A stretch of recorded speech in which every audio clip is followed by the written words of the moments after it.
আমি বানাবো আমার বেটুর মন ভোলানো পিৎজা।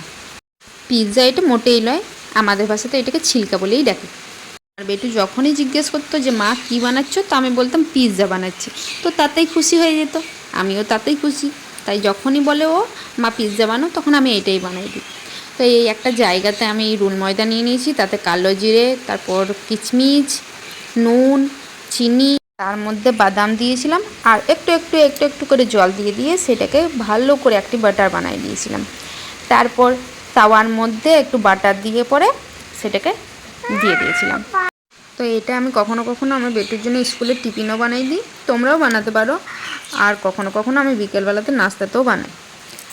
আর গরম চায়ের সঙ্গে খেতে কিন্তু খুব ভালো লাগে, তোমরাও ট্রাই করতে পারো।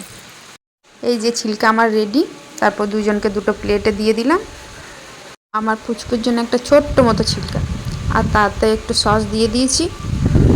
জিজ্ঞেস করছি খেয়ে দেখ কেমন হয়েছে। তো বেটু খেয়ে পরে বলল ভালোই হয়েছে মা।